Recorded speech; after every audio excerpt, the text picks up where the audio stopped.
Beberapa tahun ke depan, dunia keuangan bisa berubah total, dan aset yang selama ini kita anggap paling aman justru bisa jadi jebakan terbesar. Harga rumah terus meroket, tapi siapa yang masih sanggup beli? Emas makin mahal, tapi apa masih bisa melindungi nilai uang saat ekonomi global makin tak pasti?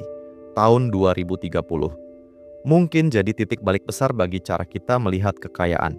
Jadi, antara rumah dan emas, mana yang sebenarnya akan hancur total? Yuk kita bahas dengan jujur dan tanpa basa-basi. Bagi kebanyakan orang Indonesia, rumah dan emas bukan cuma soal investasi, tapi soal harga diri dan rasa aman. Rumah itu lambang berhasil. Dari kecil kita dengar kalimat seperti, kalau udah punya rumah sendiri, berarti hidupmu udah mapan.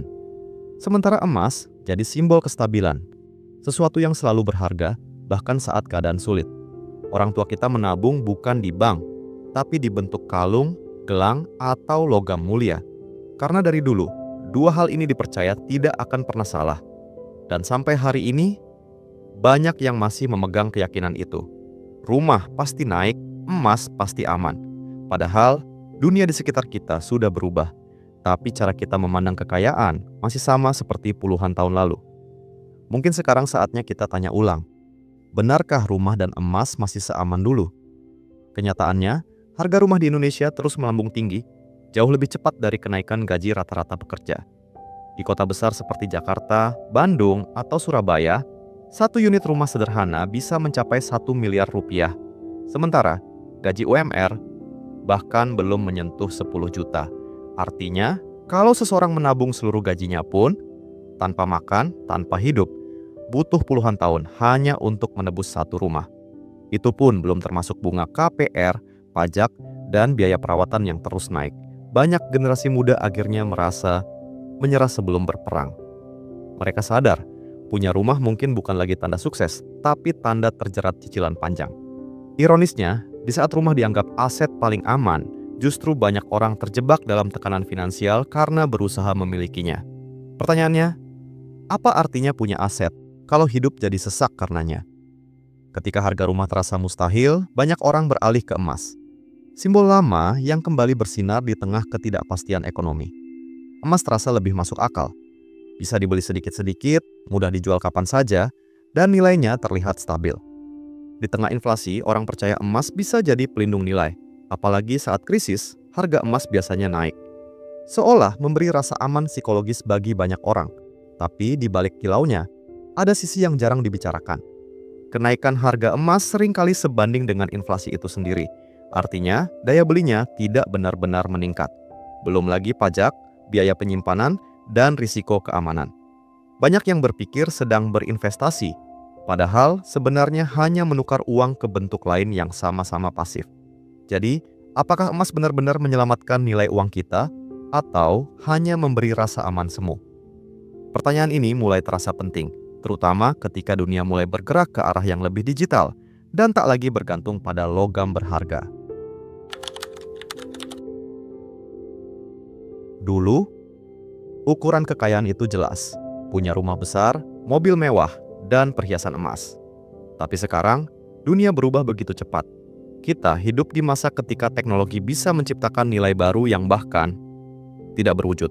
Aset digital, saham, kripto, hingga ide startup, semuanya bisa bernilai miliaran tanpa harus punya tanah atau gedung. Generasi muda Indonesia mulai sadar, kekayaan tidak lagi soal apa yang kamu punya secara fisik, tapi apa yang bisa kamu hasilkan dan kembangkan. Mereka lebih fokus pada kebebasan waktu, mobilitas, dan potensi penghasilan tanpa batas.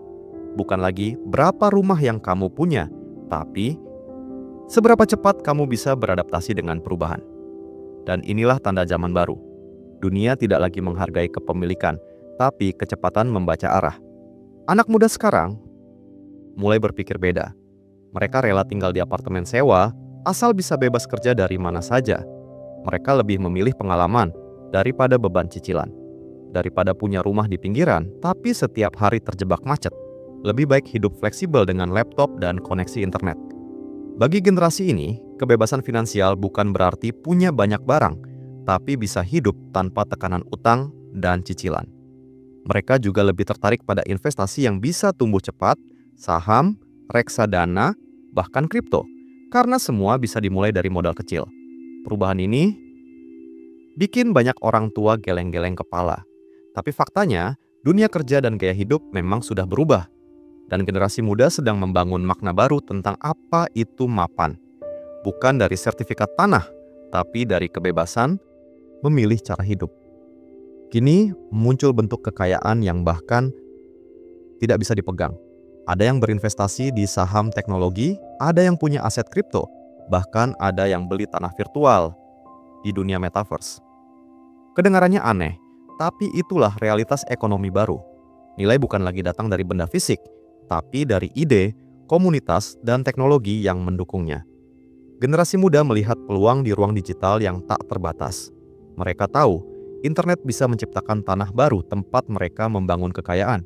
Sementara sebagian orang masih sibuk mengejar rumah nyata, yang lain sudah menanam aset di dunia maya. Perbedaan cara pandang ini akan menentukan siapa yang bisa bertahan di masa depan. Karena di dunia digital, nilai bisa tercipta dari apa saja, asal kamu paham cara bermainnya. Dan mungkin disinilah rumah generasi baru itu sebenarnya berada. Kita semua percaya, rumah dan emas adalah dua aset paling aman. Tapi bagaimana kalau ternyata salah satunya justru akan kehilangan nilainya dalam beberapa tahun ke depan? Dunia sedang memasuki fase baru. Suku bunga tinggi, inflasi global, dan teknologi yang mengguncang ekonomi tradisional. Bahkan konsep nilai aman kini mulai dipertanyakan. Di Indonesia sendiri, harga rumah naik terus, tapi daya beli masyarakat tidak ikut tumbuh. Sementara itu, emas memang bersinar saat krisis, tapi dunia mulai beralih ke aset digital dan mata uang kripto resmi yang didukung pemerintah. Jika tren ini terus berlanjut, salah satu dari dua aset itu bisa benar-benar jatuh pamornya. Tahun 2030 bisa jadi momen ketika masyarakat sadar, yang dulu dianggap penyelamat nilai uang, ternyata tak lagi relevan di dunia baru yang serba cepat dan digital. Rumah yang dulu dianggap aset paling aman dan pasti naik, kini mulai menunjukkan sisi gelapnya. Harga terus naik, tapi penyerapannya menurun. Banyak orang beli rumah bukan karena butuh tempat tinggal, tapi karena percaya harga nggak mungkin turun. Padahal, kalau ekonomi melambat dan daya beli stagnan, pasar properti bisa ambruk sewaktu-waktu. Apalagi jika pemerintah mulai menaikkan pajak tanah, pajak warisan, dan biaya perawatan yang kian mahal. Bunga KPR naik, sementara nilai jual belum tentu ikut naik. Belum lagi tren baru. Banyak generasi muda tidak lagi tertarik membeli rumah. Mereka lebih memilih fleksibilitas, sewa, atau tinggal di kota kedua yang lebih murah. Akibatnya, permintaan rumah bisa menurun drastis di dekade mendatang. Dan ketika itu terjadi, rumah bukan lagi simbol kekayaan, tapi simbol beban. Sebuah aset besar yang nilainya tak lagi sekuat dulu. Emas memang sudah ribuan tahun jadi lambang kekayaan. Namun zaman berubah cepat. Dan dunia kini bergerak menuju digitalisasi penuh. Ketika mata uang digital resmi, CBDC, mulai digunakan banyak negara, termasuk Indonesia, peran emas sebagai pelindung nilai bisa perlahan tergeser. Generasi baru lebih nyaman menyimpan aset dalam bentuk digital. Kripto, token, saham, atau instrumen yang bisa diakses langsung dari ponsel. Permintaan terhadap emas fisik pelan-pelan menurun, sementara harganya akan sulit naik tanpa dukungan permintaan nyata. Belum lagi faktor global, kebijakan moneter, suku bunga tinggi, dan pajak perdagangan emas. Semuanya bisa menekan nilai investasinya. Emas memang masih berkilau, tapi mungkin hanya secara simbolik. Karena di dunia yang makin tanpa batas, kilau emas bisa kalah dengan kilau layar digital yang kini menggerakkan ekonomi baru. Dan ketika itu terjadi, emas mungkin tetap berharga, tapi tidak lagi relevan. Di Indonesia, memiliki rumah bukan cuma urusan tempat tinggal, tapi juga gengsi sosial. Banyak orang merasa belum jadi apa-apa kalau belum punya rumah sendiri. Seolah status sosial seseorang bisa diukur dari selembar sertifikat tanah. Padahal di balik itu, banyak yang memaksakan diri mencicil rumah di luar kemampuan. Cicilan 25 tahun, gaji habis untuk KPR, sementara kebutuhan hidup terus meningkat. Yang tersisa hanya stres dan rasa tertekan. Tapi di mata orang lain, terlihat sukses. Inilah ilusi kepemilikan yang sering menipu kita. Kita tidak sadar bahwa rumah yang katanya aset justru membatasi gerak, mengikat kita pada satu tempat, dan perlahan membuat kita kehilangan fleksibilitas untuk berkembang. Generasi muda mulai menyadari hal ini, meski sering dianggap nggak ambisius. Padahal, mungkin mereka justru lebih realistis, memilih kebebasan daripada status palsu yang datang dari utang panjang. Generasi orang tua kita dulu hidup di masa yang jauh lebih sederhana, harga rumah masih masuk akal, lahan masih luas, dan biaya hidup belum seberat sekarang. Mereka bisa beli rumah dari hasil kerja beberapa tahun, bukan puluhan tahun. Tapi generasi muda sekarang menghadapi realita yang berbeda total. Harga tanah naik ribuan %, sementara gaji hanya naik sedikit demi sedikit. Inflasi makin tinggi, tapi kesempatan makin sempit. Lalu muncul tekanan sosial yang menyesakkan. Umur 30 belum punya rumah dianggap gagal, belum menikah dianggap aneh. Padahal, sistem ekonominya sudah berubah. Bukan lagi soal malas atau rajin, tapi tentang kondisi yang memang tidak lagi seimbang. Generasi muda bukan tidak mau punya rumah, mereka hanya tidak mau hidup terjerat oleh mimpi yang sudah tidak relevan dengan zaman. Dan itu bukan bentuk menyerah, itu bentuk adaptasi. Kalau kita lihat sekeliling, kesenjangan makin terasa nyata. Yang sudah punya aset makin mudah menambah kekayaan. Mereka bisa beli tanah, bangun kontrakan, dan uangnya berputar terus. Sementara, yang belum punya makin sulit mengejar ketertinggalan. Harga naik setiap tahun, tapi pendapatan tidak ikut naik. Banyak yang akhirnya hidup pas-pasan, bukan karena malas, tapi karena sistem memang menekan ke bawah. Dan di tengah tekanan itu, media sosial memperparah semuanya. Menampilkan pencapaian orang lain, rumah mewah, mobil baru, liburan mahal, seolah semua orang sedang berhasil. Padahal, banyak juga yang dibalik senyum fotonya masih menanggung beban cicilan. Realitanya, kesuksesan hari ini tidak bisa lagi diukur dari seberapa banyak aset yang dimiliki. Karena di dunia yang serba mahal, bertahan dengan tenang pun sudah merupakan bentuk kemenangan tersendiri. Kalau kita bicara soal investasi, setiap orang pasti punya pandangan berbeda. Ada yang percaya rumah adalah simbol kestabilan. Ada yang yakin emas paling aman. Dan ada juga yang memilih aset modern, seperti saham atau kripto. Tapi kalau kita jujur, tidak ada yang benar-benar bebas risiko. Rumah bisa naik nilai, tapi butuh modal besar, biaya perawatan tinggi, dan pajak yang terus meningkat. Emas terlihat stabil, tapi pertumbuhannya lambat dan tidak menghasilkan pendapatan pasif. Saham dan aset digital bisa tumbuh cepat, tapi juga bisa jatuh dalam semalam. Jadi, bukan soal mana yang paling menguntungkan, tapi mana yang paling cocok dengan kondisi hidup dan mental kita. Karena pada akhirnya, investasi bukan cuma soal angka, tapi soal bagaimana kita menyeimbangkan antara mimpi, kemampuan, dan risiko yang sanggup kita tanggung. Seringkali kita mencari aset paling aman, seolah ada jaminan pasti untuk masa depan. Padahal kalau dipikir-pikir, setiap aset itu seperti manusia, punya kelebihan, kekurangan, dan masa jayanya masing-masing. Rumah bisa rusak, kena banjir, atau nilainya turun saat lokasi kehilangan daya tarik. Emas bisa stagnan, bahkan kalah dari inflasi jika disimpan terlalu lama. Saham bisa naik berkali lipat, tapi juga bisa jatuh dalam hitungan hari. Artinya, bukan asetnya yang salah, tapi cara kita menempatkannya. Yang membuat seseorang selamat bukan karena dia punya aset tertentu, tapi karena dia paham kapan harus beli, kapan harus jual, dan kapan harus diam. Jadi mungkin, keamanan bukan berasal dari aset, tapi dari strategi. Dari kemampuan kita membaca arah dan tidak panik saat dunia berubah. Banyak orang masuk ke dunia investasi karena ikut-ikutan. Lihat teman beli rumah, ikut beli. Lihat orang pamer emas, ikut beli. Lihat viral tentang kripto, langsung ikut trading tanpa belajar. Padahal setiap orang punya kondisi keuangan berbeda, tujuan berbeda, dan risiko yang berbeda pula. Apa yang menguntungkan orang lain belum tentu cocok untuk kita. Berpikir realistis artinya tahu batas diri, tahu kebutuhan, dan tahu waktu. Kalau penghasilan masih terbatas, bukan berarti kita gagal. Mungkin prioritasnya memang bukan beli rumah dulu, tapi membangun fondasi finansial yang sehat. Karena pada akhirnya, yang membuat seseorang tenang bukan jumlah asetnya, tapi caranya mengatur. Tren akan selalu berubah, tapi prinsip dasar keuangan tetap sama. Jangan habiskan semua demi terlihat berhasil. Lebih baik pelan, asal selamat. Menjelang tahun 2030, dunia akan menghadapi perubahan besar yang belum pernah terjadi sebelumnya. Kita bicara tentang era kecerdasan buatan, otomatisasi, dan digitalisasi yang perlahan menggantikan banyak pekerjaan manusia. Dampaknya tidak hanya terasa di dunia kerja, tapi juga di dunia keuangan. Harga properti bisa turun di daerah yang kehilangan populasi, sementara kota kecil dengan potensi digital justru melonjak nilainya. Teknologi blockchain membuat transaksi semakin transparan, namun di sisi lain mengguncang sistem lama yang selama ini dianggap pasti aman.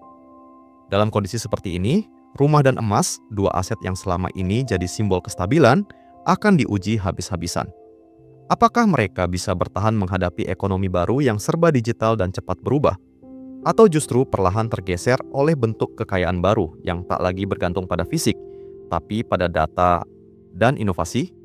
2030 akan jadi tahun pembuktian. Kita sedang menuju dunia di mana konsep nilai benar-benar berubah. Dulu, nilai ditentukan oleh kelangkaan barang. Emas berharga karena sulit ditemukan, tanah mahal karena terbatas. Tapi di era digital, nilai diciptakan oleh ide dan kepercayaan. Lihat saja, aset kripto, NFT, hingga saham startup, semuanya tidak punya bentuk fisik, tapi bisa bernilai miliaran karena ada sistem dan komunitas yang mempercayainya.